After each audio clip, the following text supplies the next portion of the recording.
Hello, I'm Alex Aralja from Hill PDA.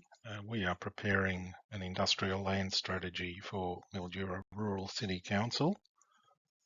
This presentation provides an overview of the background research and prompts for first round consultation. Mildura's Aboriginal recognition policy is on screen there that acknowledges the traditional owners and custodians of the land and pays respects to elders past and present. This presentation will provide an overview of the background report and provide some questions as prompts for feedback in the consultation process phase 1. In terms of project context, the industrial land economy is very important to the Mildura economy, and the Planning Scheme Review of 2018 recommended that Mildura update its industrial land use strategy. It was last updated in 2006, and this project has been commissioned to provide that update. It's expected that the strategy will be completed at the end of this year, 2024. In terms of the project objectives, they are to prepare a strategy with a nominal 20 to 30 year outlook period, and that will identify how much land is required, what type, where, when, and any other associated details with industrial land and development. That will be translated into the planning scheme in the form of planning scheme controls, such as zoning and any other land use and development controls.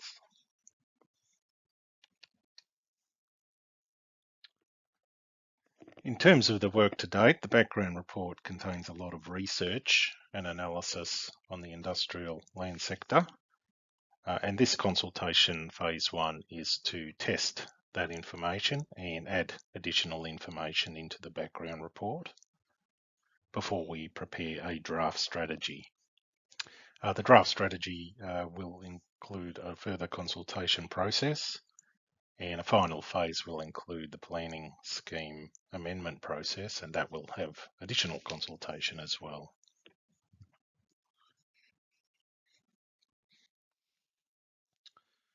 Shown on screen is a map of the industrial zone land in Mildura.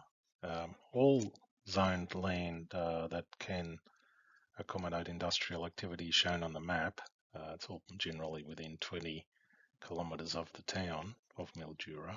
Other towns, more remote towns like Oyen and the like, have industrial type activities on other zones, such as at rail and road interchanges, but the actual zones are shown on the map here. There's various different types of zones that can accommodate industrial activity, such as manufacturing and warehousing and the like.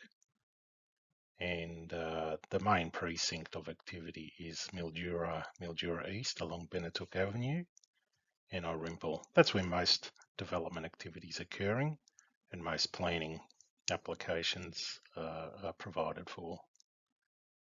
Other precincts include Merbeen, which is largely built out. The Mildura Airport can accommodate industrial type activities. Red Cliffs, and the outer precincts such as Outer Orimple, Thurla and Colquhoun Way. There's quite a bit of vacant land at Thurla and Colquhoun Way and Mildura Airport. In terms of the analysis, just some of the insights here, well, we've assessed that the industrial sector has a number of submarkets. The primary submarket in the area is the Mildura Orimple area. That area has the best access to workers, infrastructure and other businesses, and takes most development and investment activity. Land supply in that location is somewhat limited. There's around about 57 hectares of land available for development there. A secondary area is Merbeen and Red Cliffs. those types of precincts. They have some constraints to development. Berbean, as I said, is largely developed. And those areas register a lower number of sales and investment proposals. A tertiary submarket area are the outer precincts such as Thurlow and Colquhoun Way. Those areas are more remote, have a large amount of vacant land stock, and but do suit some business types.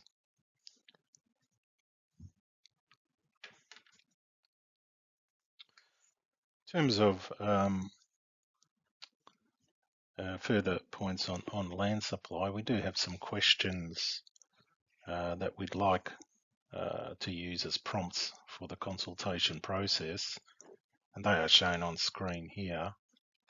The questions we've got regarding existing land supply include, is the existing land supply appropriate to meet future industrial and business needs, whether there are any gaps or shortages in existing industrial land supply for business types, and whether there are any constraints on developing existing precincts for industrial development.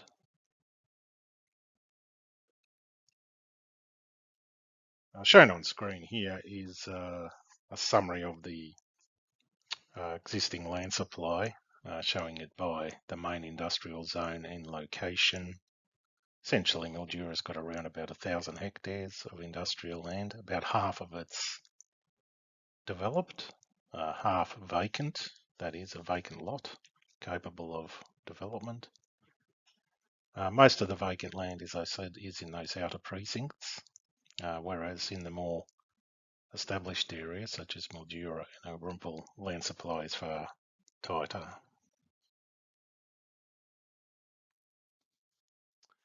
In terms of future needs, we've made an assessment that based on past trends, the rural city is absorbing around about 4 to 10 hectares of industrial land per annum. So if that's extrapolated over a 30-year period, it may mean that a further 120 to 300 hectares could be absorbed over a 30-year period. On face value, Mildura has enough land supply to accommodate that need, but not necessarily in all locations based on market preferences.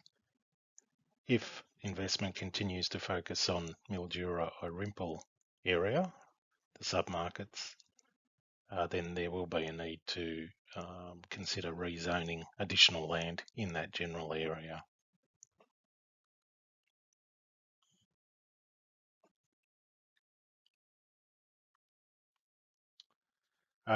The Mildura planning scheme does have a strategic framework plan that nominates a potential future expansion area for employment and industrial uses. That is along an extension along Benetook Avenue to 17th Street and the north side of 17th Street. And that's one other set of questions that we have for this consultation phase. Whether that area is an appropriate location for industrial expansion, or whether there are any other locations that should be considered for industrial expansion.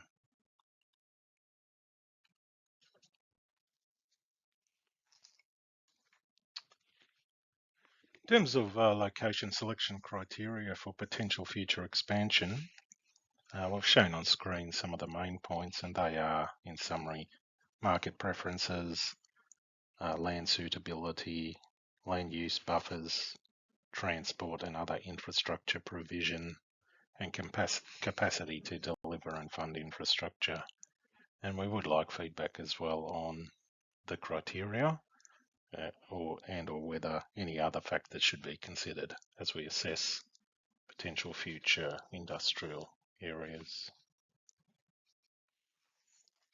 And shown on screen here is the summary of the questions throughout the presentation. These are prompts to assist the feedback process. So if there's any other points you'd like to make regarding industrial development in industrial land, please provide that. And thank you for listening, and we look forward to your feedback.